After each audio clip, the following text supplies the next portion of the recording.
Hermanos, una vez más ha sido la providencia del Señor la que ha puesto el mismo asunto tanto en nuestra exposición de Apocalipsis como en nuestro viaje por los Evangelios el día de hoy. Y es aún más clara la intervención divina, hermanos, en estos acontecimientos, ya que este tema es un tema actual. Y estamos hablando del tema de la distinción entre las iglesias sanas o que buscan mantenerse puras y aquellas que han apostatado de la verdad.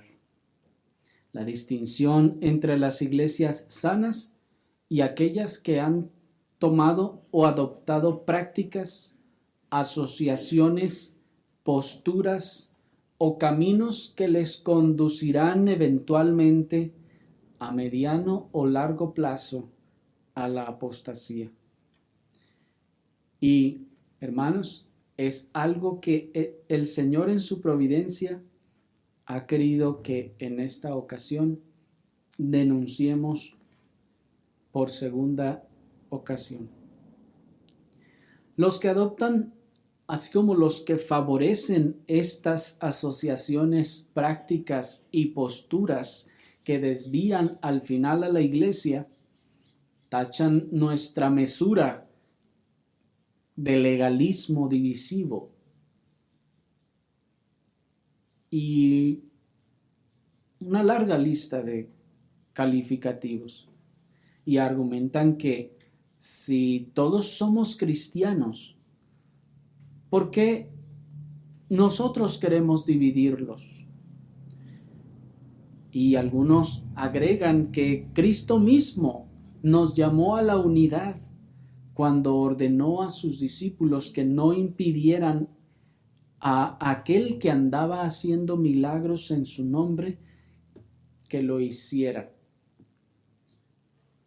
Pero les invito a que veamos, hermanos, este suceso para comprobar si en realidad esa era la enseñanza de nuestro Señor Jesucristo, para comprobar si esa unidad a toda costa que se predica hoy es lo que nuestro Señor Jesucristo quiso enseñar a sus discípulos con estas palabras. Y para verlo, hermanos, les invito a que tomemos el texto, vamos a decir que más comprometedor de los dos evangelios que nos narran este acontecimiento, y vamos a tomar el evangelio de Marcos. Acompáñenme a Marcos capítulo 9, versículo 38 al 40, y vamos a ver, hermanos, este acontecimiento que algunos han tomado para decir: ¿por qué ustedes dicen que hay iglesias apóstatas o que ya son falsas y otras no? ¿Por qué quieren separar a la iglesia y dividirla si todos somos cristianos? Si todos somos creyentes, entonces deberíamos todas las iglesias estar en unidad unas con otras. Miren ahí lo que el Señor Jesucristo dijo cuando encontraron a uno que estaba haciendo milagros. Están ahí en Marcos 9, dice el versículo 38. Si recuerdan ustedes, nuestra exposición anterior concluyó en los versículos anteriores, ¿se acuerdan? Cuando nuestro Señor Jesucristo estaba hablando y poniendo a este niño en medio.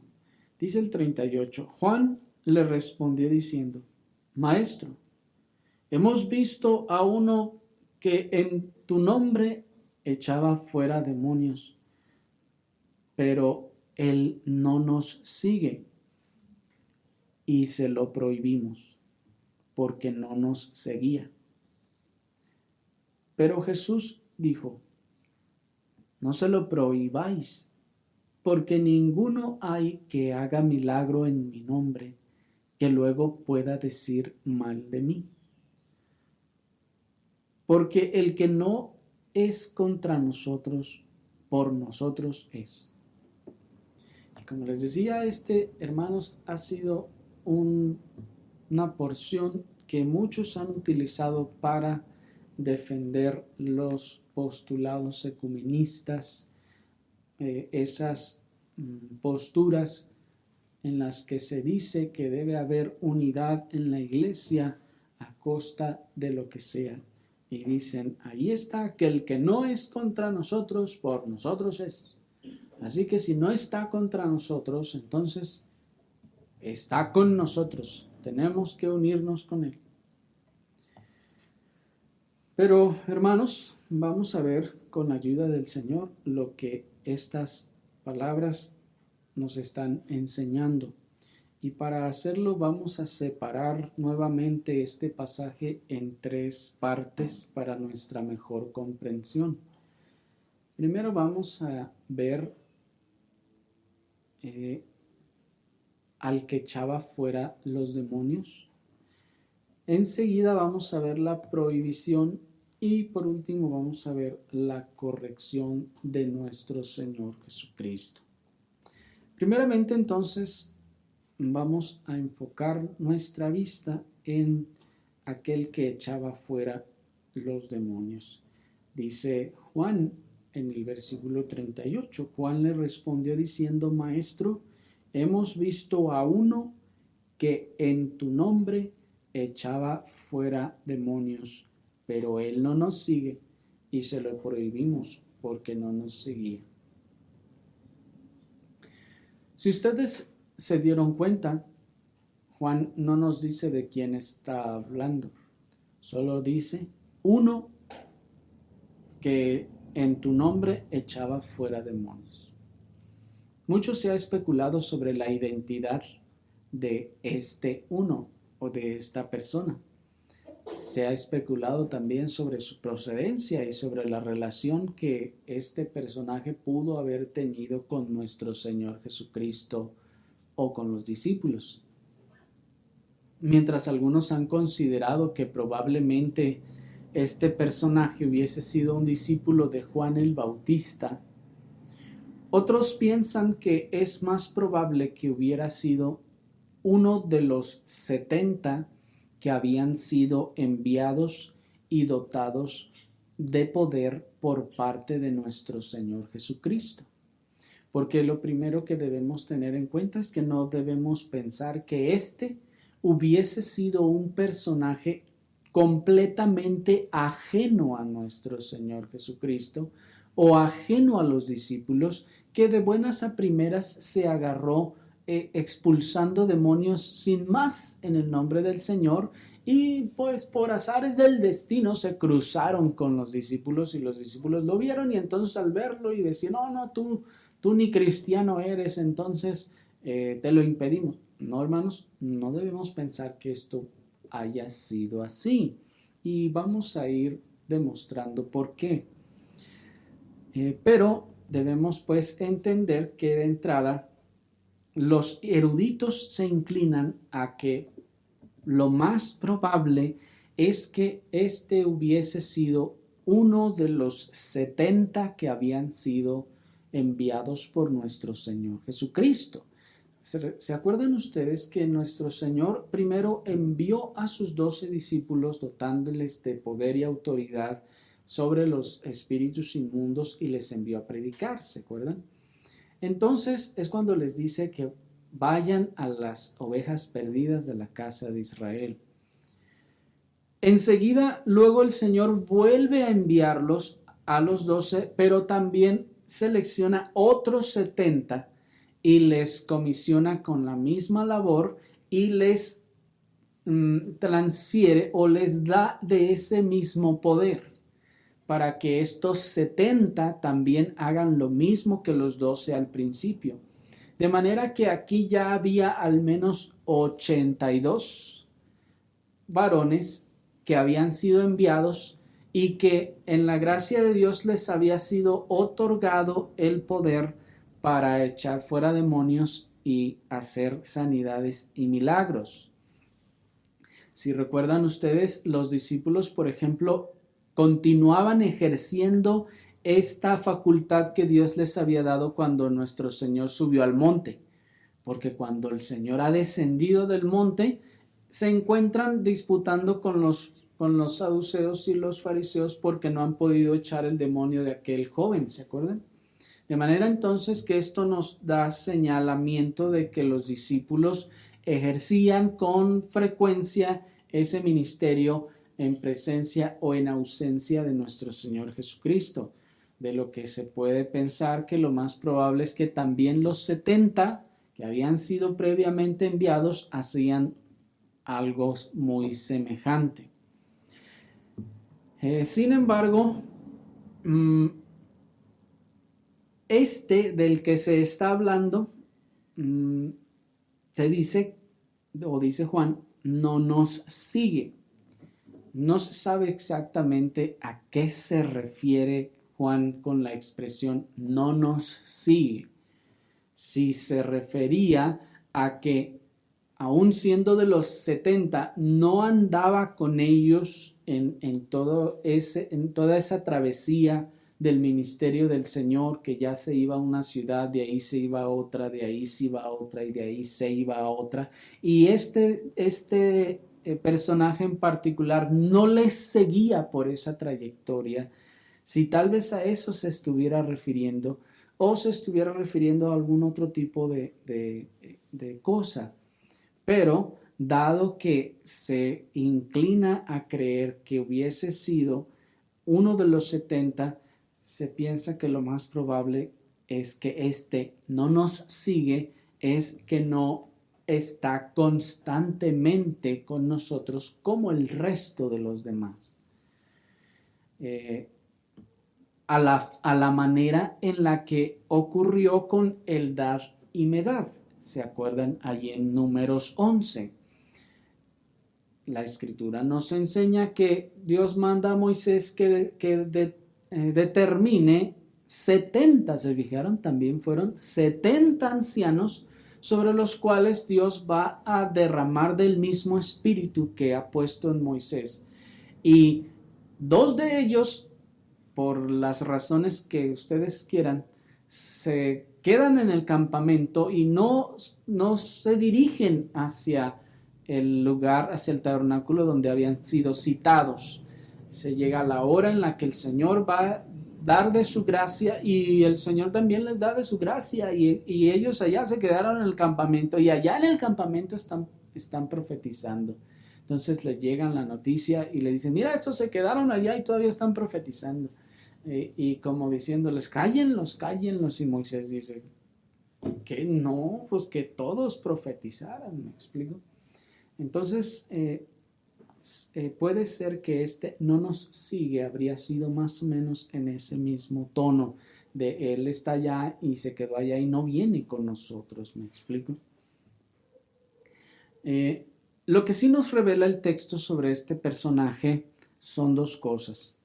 Primero, que el poder que este personaje ejercía era real. Y segundo, que no estaba en contra de nuestro Señor Jesucristo, ni hablaba mal de él, ni de su doctrina. En cuanto a que el poder que ejercía este personaje es real, quiero decirles que el pasaje y las palabras griegas de este pasaje nos dejan claro que la labor que hacía esta persona de echar fuera demonios era real. No era una farsa como la de los hijos de aquel tal Esceva de Hechos capítulo 19 versículo 14 al 16. ¿Se acuerdan de aquel Esceva y de los hijos de él que según esto eran exorcistas ambulantes? Estos exorcistas ambulantes eran más bien como especie de chamanes, de brujos, pseudo poderosos, que en realidad solamente tenían uno que otro truquito para hacer parecer que las cosas estaban ocurriendo, ¿me explico? Este personaje no era así, no era un charlatán, no era alguien que hacía parecer que echaba a los demonios, sino que era alguien que en efecto echaba fuera a los demonios. Ahora, no debemos pensar que este era entonces un personaje ajeno al Evangelio. No debemos pensar entonces que ya que este poder era real en él, fuera un personaje ajeno a la doctrina cristiana o ajeno a nuestro Señor Jesucristo mismo. Pues noten que Él está echando los demonios en nombre de nuestro Señor Jesucristo, lo que nos está diciendo que Él tiene ya una instrucción, que Él conoce al Señor y conoce el Evangelio.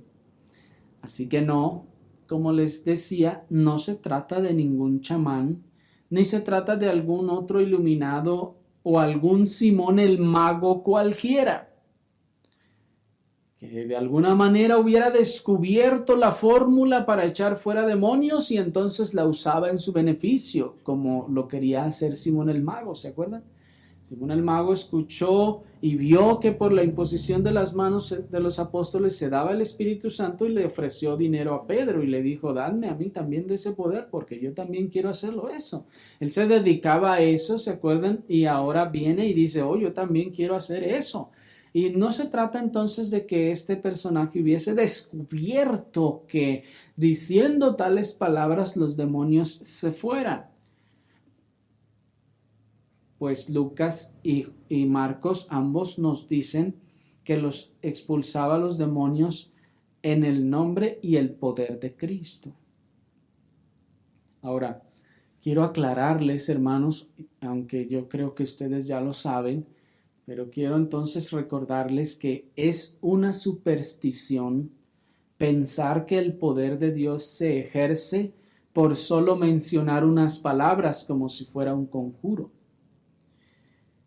Que con solo decirlo, quien sea que lo diga, entonces se puede desatar el poder. ¿Me explico? No, esto no se trata de eso. No, entonces este personaje no fue que se dio cuenta que diciendo en el nombre de Jesús se iban los demonios. Porque no, pensar que con decir en el nombre de Jesús o en el nombre de Jesucristo en un cierto tono o en un cierto volumen, entonces el demonio se va. No, eso es superstición. Pensar que al mencionar unas palabras es el poder se ejercerá, esto es tomar esas palabras como si fueran un conjuro. Y, hermanos, esto no puede ocurrir así. Así que no podía este hombre haber descubierto las palabras mágicas, entre comillas, para poder echar fuera a los demonios. ¿Me están siguiendo? Este hombre debía ciertamente tener una relación y conocimiento directo del Señor y de su doctrina, puesto que es aún también una ofensa a la omnisciencia y control soberano de Dios pensar que este poder dado por Dios puede ser ejercido sin su conocimiento o sin su consentimiento. ¿Me están siguiendo? O sea, ¿qué es lo que echa fuera a los demonios? La expresión, la voz, las ondas sonoras de la voz de en el nombre de Jesús. ¿Eso es lo que echa fuera a los demonios? No, es el poder de Dios, ¿cierto? Si es el poder de Dios y no es el poder del hombre, ni el poder del conjuro, ni el poder de las palabras, sino el poder de Dios, lo que echa fuera a los demonios, ustedes piensan que se puede ejercer ese poder sin el conocimiento de Dios, sin el consentimiento de Dios. O sea, voy a echar fuera demonios, Dios no sabe, pero ya descubrí la fórmula, se la alcancé a robar a uno que iba por ahí y voy a echarlo fuera. ¿Se fijan qué infantil, por no decir otra cosa, parece eso? Como que si entonces puede tomar el poder de Dios y usarlo sin el consentimiento de Dios o sin el conocimiento de Dios.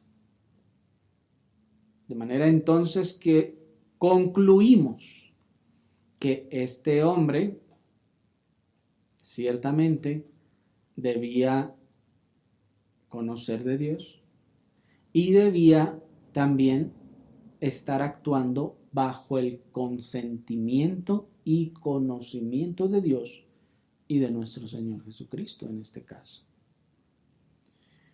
Porque pensar entonces que este habría robado la fórmula, entre comillas, para echar fuera a los demonios y que lo hacía sin conocimiento de Dios, de Cristo nuestro Salvador, entonces eso propone, ¿se imaginan la clase de Dios que propone eso? Cuando se asevera que alguien así puede operar el poder de Dios sin la comisión de Dios, sin el envío de Dios, sin el respaldo de Cristo, eso no es posible. Por esta razón es que les decía que los eruditos concluyen que esta persona debió ser uno de los 70. De manera pues que esto también deja claro lo segundo que se nos dice de él, que no estaba en contra de nuestro Señor Jesucristo, ni hablaba mal de él, ni de su doctrina. ¿Cómo sabemos que no estaba en contra de nuestro Señor Jesucristo, ni hablaba mal de él, ni de su doctrina? Bueno, primeramente porque el Señor Jesucristo lo dice así, ahí en el versículo 39. No se lo prohibáis porque ninguno que hay que haga milagro en mi nombre, que luego pueda decir mal de mí. Así que el Señor Jesucristo de hecho ya está diciendo de manera franca y abierta que ciertamente este hombre no estaba hablando mal del Señor. Pero un poco más de detalles sobre este aspecto, es decir, el hecho de que él no habla mal del Señor, vamos a verlo más adelante. Pero ahora vamos a ver entonces la prohibición que le hace Juan. Miren, después de todo esto que vimos, de todo este razonamiento sobre el poder de Dios, sobre cómo se ejerce el poder de Dios, sobre el consentimiento de Dios y el conocimiento de Dios para ejercer este poder, nos dice la Escritura que Juan y los demás discípulos le prohibieron que siguiera. Versículo 38. Juan le respondió diciendo: Maestro, hemos visto a uno que en tu nombre echa fuera demonios, pero él no nos sigue y se lo prohibimos porque no nos seguía.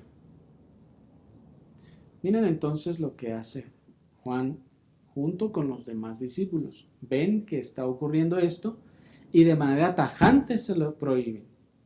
¿No les suena esto un tanto parecido? Lo que ocurrió allá con aquel joven que los ve a aquellos allá profetizando en el campamento y corre con Moisés y le dice: mira lo que está pasando y lo están haciendo y no están aquí contigo. ¿Me explico? Al leer las palabras de Juan, uno podría tender a pensar que el apóstol estuviera siendo llevado por algún tipo de celo carnal o algún tipo de celo elitista.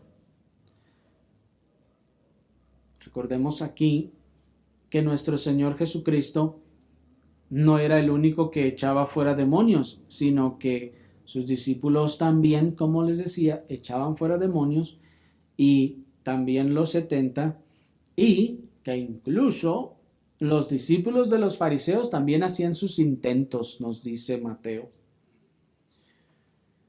Y cuando ocurre esto y Juan junto con los demás prohíben estas cosas, podríamos nosotros tender a pensar, como les decía, que ellos son llevados por alguna especie de celo carnal. Sin embargo, es muy probable, hermanos, que el apóstol estuviera más bien siguiendo el mismo principio de santificación del templo de Jerusalén en relación con los lugares altos. ¿A qué me refiero con esto? Bueno, recuerden ustedes, hermanos, que el templo bajo la ley era lo que se conoce como pars cultus, ¿se acuerdan? El templo era parte del culto, ¿sí? El templo bajo la ley entonces era indispensable para la adoración, ¿se acuerdan? Porque era parte de la adoración. De tal forma entonces que la adoración no podía ser completa y correcta sin el templo. De tal forma que, ya que el templo también, como hemos visto, simbolizaba a Cristo mismo, era necesario entonces que todos los israelitas de toda la nación se trasladaran a adorar al templo, ¿cierto?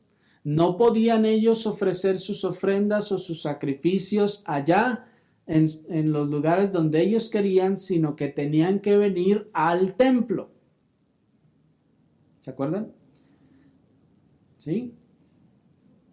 Era pecado y de muerte hacer lugares en donde se ofrecieran sacrificios.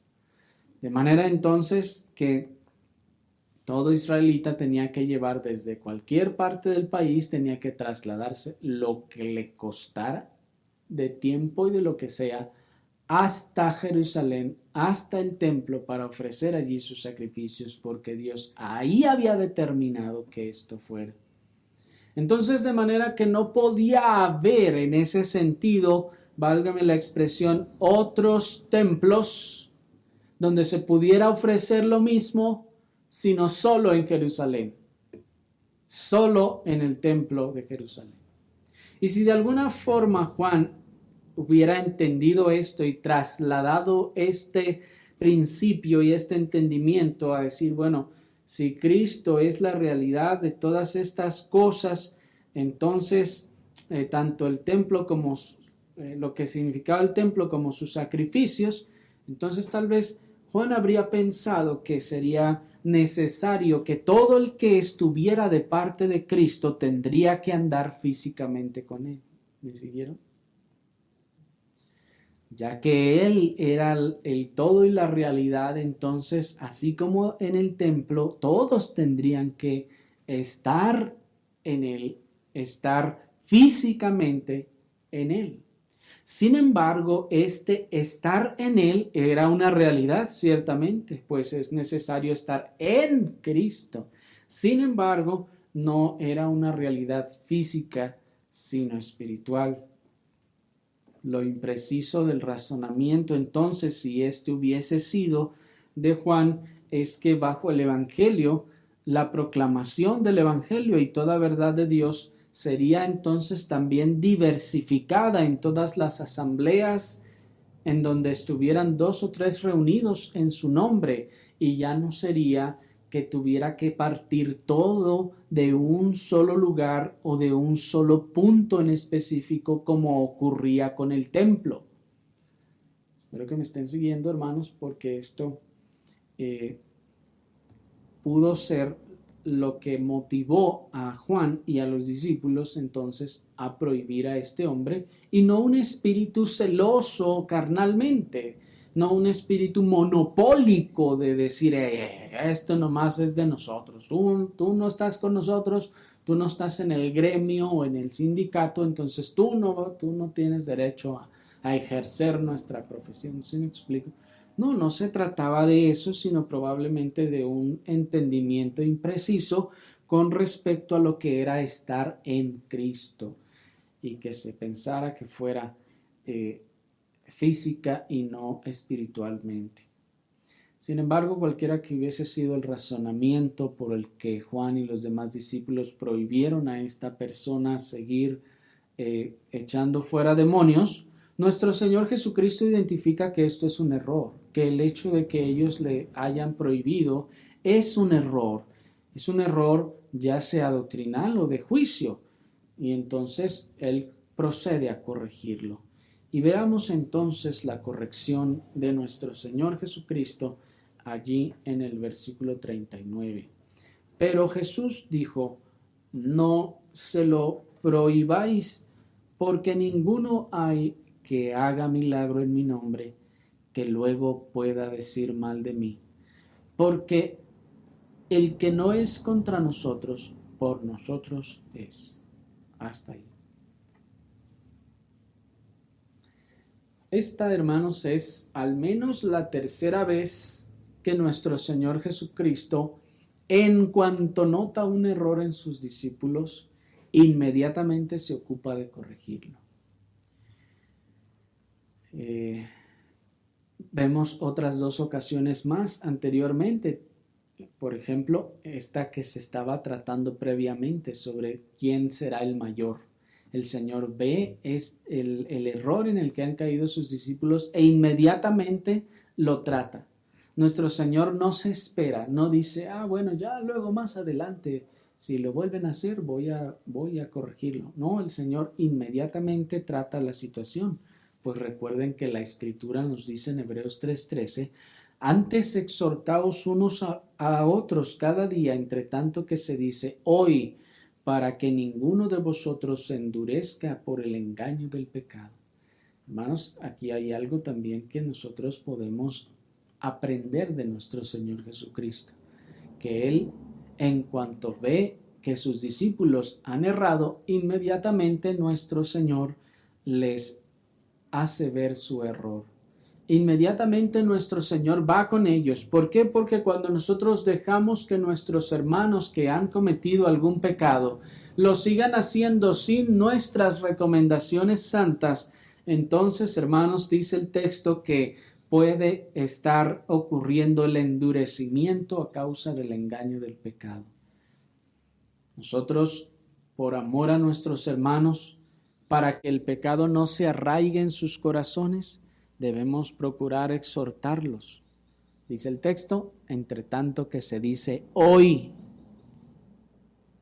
Qué cosa tan importante, hermanos, porque cuando nosotros dejamos a otro hermano creyente que decimos que amamos, que siga con su pecado y que siga y que siga y que siga y que siga, hermanos, ahí nosotros no estamos mostrando amor. Por lo general se piensa que es al revés, que el amor entonces va a dejar que lo siga haciendo y lo siga haciendo. No, pues es que por amor no le decimos nada.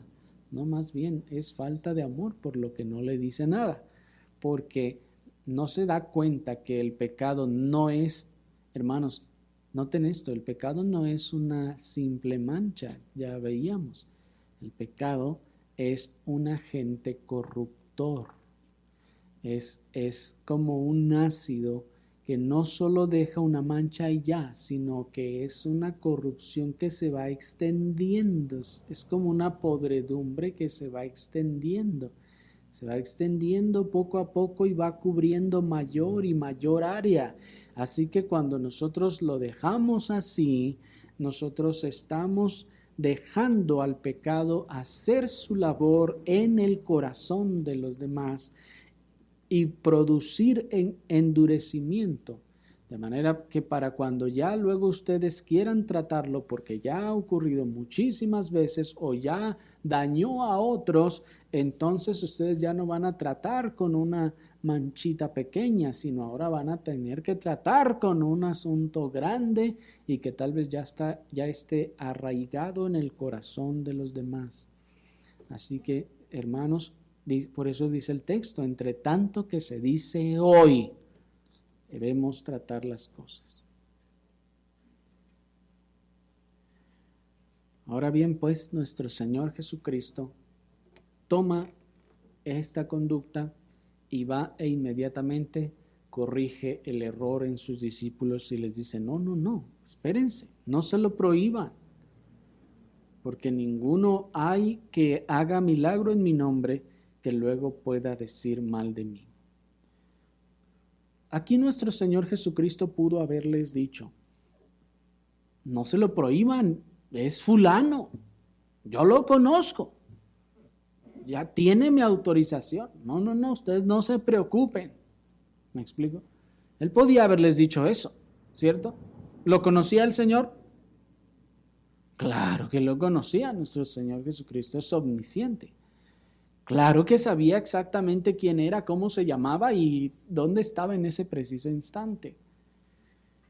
¿Por qué no se los dice así? ¿Por qué no les dice, no, yo lo conozco, es fulano de tal? ¿Por qué no lo hace así? Porque nuestro Señor quiere dejarles una enseñanza. Nuestro Señor quiere dejarles un principio que les sirva para que ellos puedan aplicarlo en otras ocasiones y en otras circunstancias.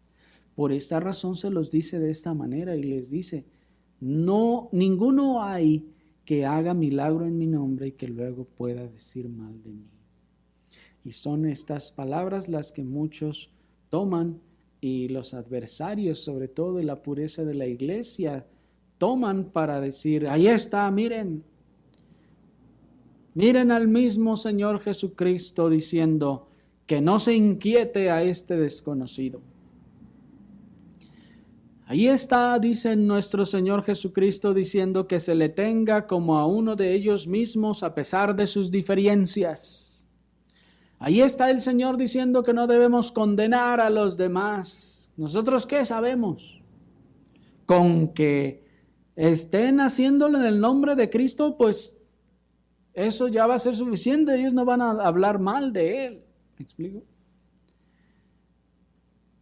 Pero lo primero que respondemos a eso es que, como vimos, este personaje no era necesariamente un total desconocido.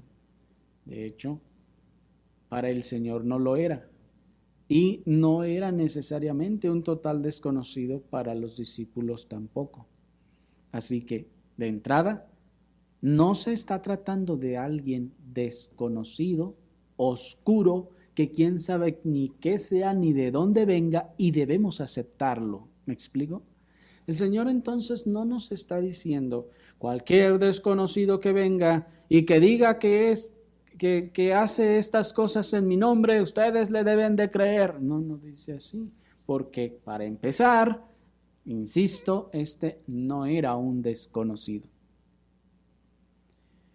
Lo segundo es que, como en nuestro primer punto, la segunda cosa que tenemos clara de este hombre es que no estaba en contra de nuestro Señor Jesucristo ni hablaba mal de Él. ¿Se acuerdan que dijimos? Ni hablaba mal de Él ni de su doctrina. ¿Por qué decíamos que Él no estaba en contra de nuestro Señor Jesucristo? Bueno, vimos porque Él mismo lo dice. Y también porque noten que Juan, cuando habla de este personaje, no le está denunciando de ningún pecado. Noten eso. Juan no dice, Señor, hallamos a uno que estaba echando fuera demonios en tu nombre, pero como vimos que era bien mentiroso, se lo prohibimos. No dice así, ¿se fijan? ¿Me están siguiendo? Juan y los demás no le están acusando de pecado. No dicen, Señor, vimos que estaba echando fuera demonios, pero como vimos que era un maleante, que andaba en pecado, entonces se lo prohibimos. No, tampoco dice, estaba echando demonios en tu nombre, pero como vimos que enseñaba otra doctrina, entonces se lo prohibimos. No. A donde quiero llevarles es que nos demos cuenta de que la razón por la que se le prohíbe no es una razón ni de pecado, ni de falsedad en la doctrina, ni porque llevaba a cabo prácticas antibíblicas o mundanas. ¿Me explico? No dice, echaba los demonios en tu nombre, pero como lo hacía echando maromas y cuanta cosa, y pues le dijimos que no dice así. Así que este personaje no está señalado de pecado ni de desviación doctrinal, sino la única excusa que tuvieron ellos para prohibirle fue que no andaba con ellos. ¿Me explico? Eso es algo muy distinto, hermanos, al hecho de que le hubieran encontrado algún pecado. ¿Piensan ustedes que si ellos hubieran dicho, Señor, lo vimos que estaba echando fuera demonios, pero como vimos que era un ladrón, le estaba robando a la gente y un mentiroso, se lo prohibimos. ¿Ustedes piensan que el Señor les hubiera dicho, no, ¿para qué se lo prohibían? Si nos conviene. ¿Ustedes piensan que el Señor hubiera dicho eso? Evidentemente no. Claro que no. Si los discípulos hubieran tenido una razón de peso, una razón moral o doctrinal para prohibirle a este hombre, el Señor les hubiera dicho, bien hecho, hicieron bien, qué bueno que se lo prohibieron. ¿Me explico? Pero lo que aquí nuestro Señor Jesucristo está corrigiendo es que se le haya prohibido ahora sí por una razón que no era ni moral ni doctrinal, sino simplemente que no andaba con ellos. ¿Están siguiendo? De donde entonces, hermanos, nosotros hallamos que no, estas acusaciones que se hacen hacia nosotros, diciendo que no debiéramos estar nosotros señalando a nadie, ni diciendo que aquella iglesia sea o no recomendable, sea sana o no, hermanos, pues no tiene fundamento en este versículo, mientras que existen acusaciones de índole moral o existen acusaciones de índole doctrinal. ¿Me están siguiendo? Así que, no. Este personaje no fue prohibido porque sostuviera herejías ni doctrinas erróneas, tampoco porque llevara a cabo prácticas antibíblicas o mundanas dentro de la iglesia. E igualmente no tendría, porque tendría asociaciones cuestionables con los fariseos o con los saduceos o con alguno otro que estuviera desviando la fe. Si este hubiese sido el caso, el Señor les hubiera dicho, bien hicieron. Pero no era el caso así. ¿Me explico? Sino que era por otra situación. De manera que la afirmación de nuestro Señor Jesucristo, porque ninguno hay que haga milagro en mi nombre que luego pueda decir mal de mí, no está afirmando que debamos tener comunión con todo aquel que diga ser cristiano y ya. Esa expresión no está diciendo que debemos nosotros tener comunión con todas las iglesias que digan ser sanas y ya, porque nada más porque el que no está contra nosotros por nosotros es. Y dicen, pues miren, no son católicos, son cristianos, entonces están de nuestra parte. Y la famosa, adoramos al mismo Dios. ¿No es así? Esa es la favorita. Adoramos al mismo Dios. En nuestro texto, como les decía, el hombre no es acusado de ningún error doctrinal o herejía, de ninguna asociación pecaminosa, de ninguna práctica tampoco antibíblica.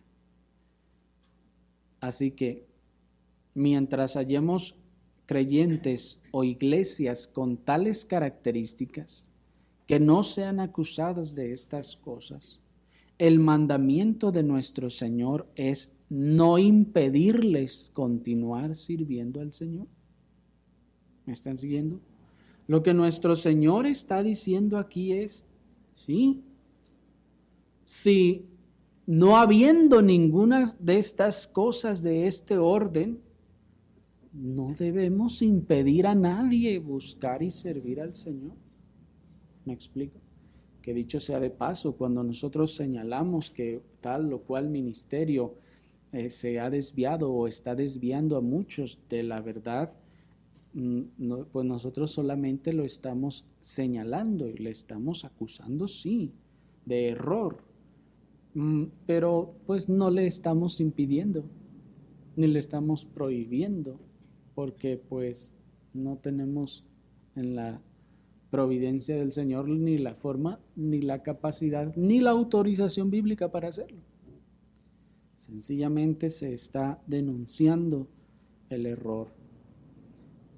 Lo que el Señor está mandando aquí es que si no hay en este sentido ningún error doctrinal, ninguna herejía, ninguna acusación de pecado, entonces estos creyentes o iglesias, hermanos, son iglesias que pueden y deben continuar con su labor, y de las que, si después el Señor en su providencia nos permite conocer, podamos nosotros también trabajar con ellos.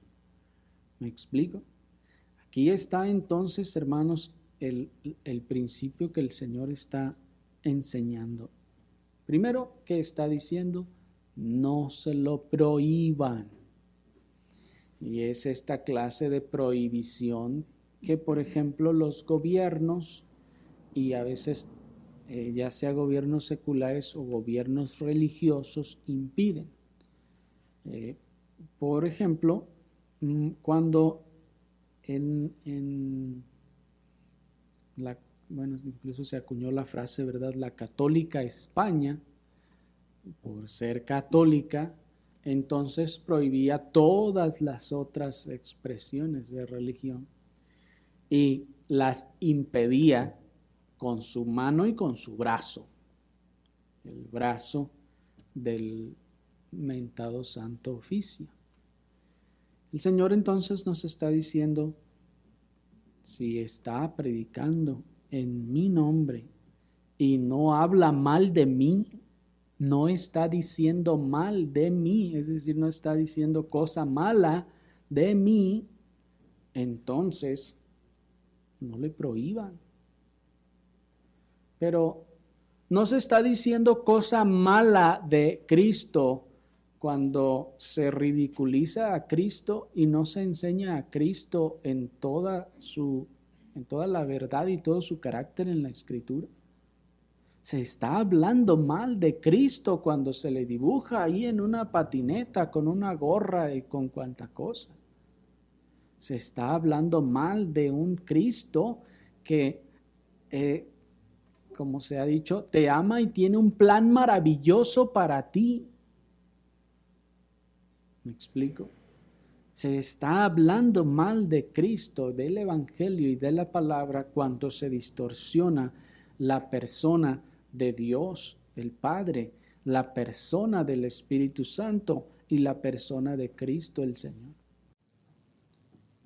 ¿Me explico?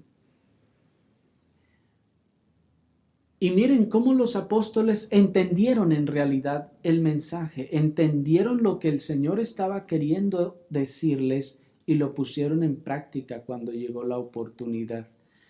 Acompáñenme a Hechos capítulo 11, versículo 20 al 24. Hechos capítulo 11, versículo 20 al 24, y ahí vamos a leer cómo los discípulos, ahora ya los apóstoles, se encontraron en una situación parecida. Dice 20. Pero había entre ellos unos varones de Chipre y de Cirene, los cuales, cuando entraron en Antioquía, hablaron también a los griegos, anunciando el evangelio del Señor Jesús. ¿Qué estaban haciendo? Hablando en el nombre del Señor Jesús. ¿Se fijan? Aquí tal vez no haciendo milagros, pero estaban hablando en el nombre del Señor. Y la mano del Señor, noten, estaba con ellos, y el gran número creyó y se convirtió al Señor. La mano del Señor estaba con ellos sería lo equivalente a que aquel hombre estaba haciendo los milagros y estaba echando fuera a los demonios. 22. Llegó la noticia de estas cosas a oídos de la iglesia que estaba en Jerusalén, y enviaron a Bernabé que fuese hasta Antioquía.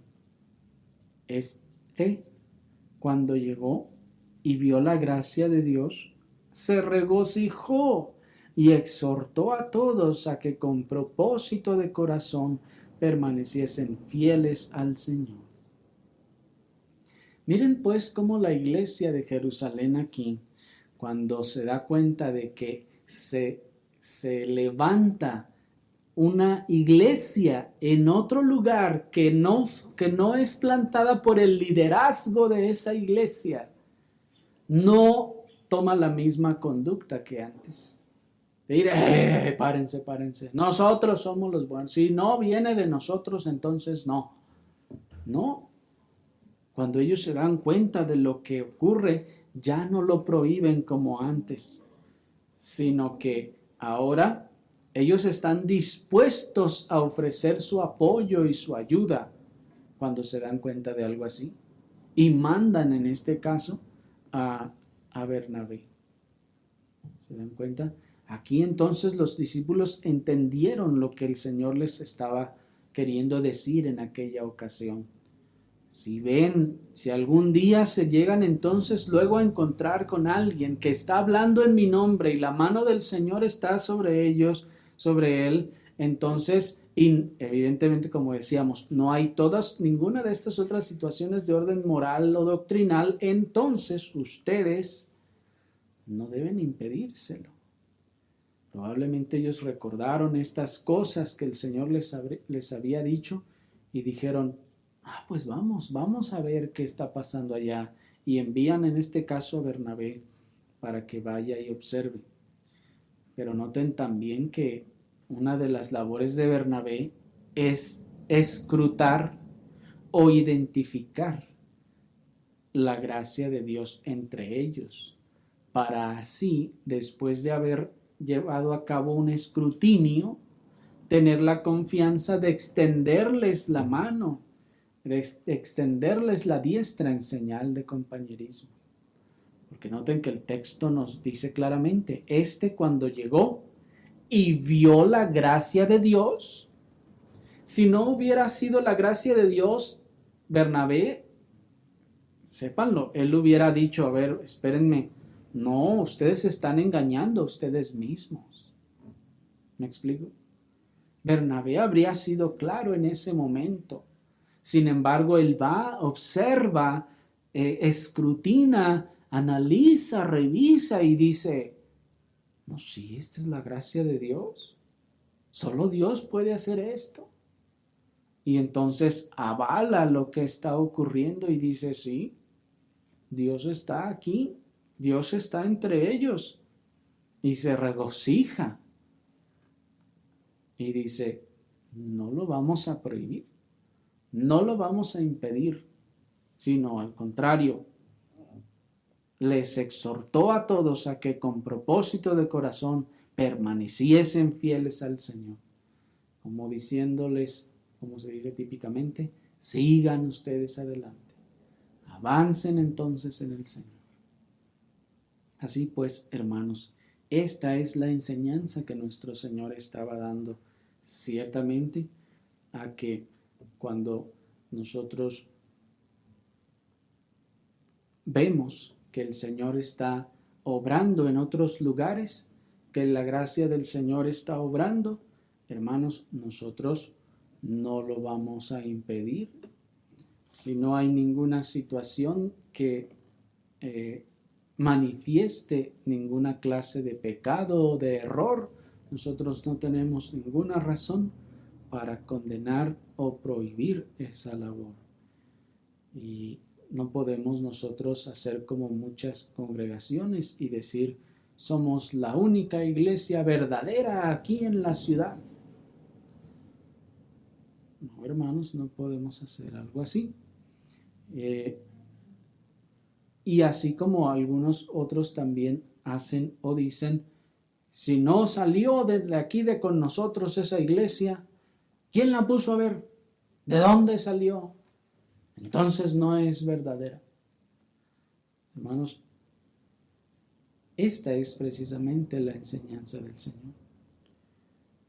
Cuando ustedes vean a alguien allá que está obrando con el poder de Dios y que el Señor está respaldando con vida eterna verdadera, ojo, no con números, con verdadera gracia, entonces no se lo impida. Así pues, hermanos, en estos casos, es en los casos en donde nosotros estaremos listos y dispuestos a tender nuestra amistad a todas aquellas iglesias, hermanos y congregaciones que en la gracia del Señor Dios está obrando en aquellos lugares y ninguna de estas situaciones que mencionamos de pecado, de herejía o de errores se estén manifestando o levantando. El Señor nos dé discernimiento en todas las cosas, hermanos. Oremos al Señor.